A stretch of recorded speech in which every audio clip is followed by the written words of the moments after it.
ছাত্ৰ ছাত্ৰীসকল, এতিয়া তোমালোকক জিকিৰৰ মূল ভাৱৰ বিষয়ে ক'বলৈ ওলাইছোঁ। জিকিৰৰ মূল ভাৱ লিখিবলৈ হ'লে আমি এনেদৰে লিখিব লাগিব বুলি তোমালোকক আভাস দিছোঁ। তোমালোকে ইয়াৰ ভিতৰতে নিজেও নিজৰ সৃষ্টি লগাবলৈ চেষ্টা কৰিবা। জিকিৰৰ মূল ভাৱ এনেদৰে: আল্লাহ হৈছে দয়াৰ সাগৰ। আমি একান্ত মনেৰে আল্লাহক চিন্তা কৰিলে, আল্লাহৰ চৰণত নিজকে সমৰ্পণ কৰিলে সংসাৰ সাগৰ পাৰ হ'ব পাৰিম। প্ৰত্যেক জীৱৰ অন্তৰত আল্লাহ বিৰাজমান, কিন্তু আমি তেওঁক চিনি নাপালে এই বিশ্বব্ৰহ্মাণ্ডত চলাথ কৰিলেও তেওঁক বিচাৰি নাপাওঁ।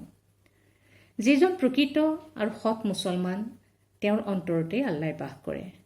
তেওঁ আল্লাহক বিচাৰি হাবাথুৰি খাব নালাগে, কিন্তু জীৱনকালত যি এবাৰো আল্লাই নিৰ্দেশ কৰা পথত খোজ দিয়া নাই, এটাৰ পিছত এটা পাপ কৰ্ম কৰি গৈছে, তেওঁ শেষত মুক্তি লাভৰ বাবে মক্কালৈ গৈ আল্লাহৰ নাম ল'লেও মুক্তি নাপায়। সংসাৰৰ মায়া মোহৰ পৰা মুক্ত হ'ব নোৱাৰিলে আল্লাহক প্ৰকৃত অন্তৰেৰে বিচাৰিব নোৱাৰে। সংসাৰৰ মায়াই তেওঁলোকক মুক্তিৰ পথত বাধাহে দিয়ে। ফলত জীৱই সুখৰ পৰিৱৰ্তে দুখহে পাব লগা হয়। মানৱ জীৱন ক্ষণভংগুৰ।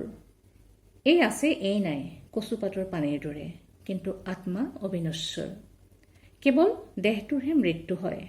আত্মাই দেহ ত্যাগ কৰাৰ পিছত মূল্যহীন দেহটোৰ আলৈ আথানি হয় আৰু আত্মাই দেহটোৰ সেই অৱস্থা দূৰৈৰ পৰা প্ৰত্যক্ষ কৰে। এয়াই হৈছে জিকিৰটোৰ মূল ভাৱ। ধন্যবাদ।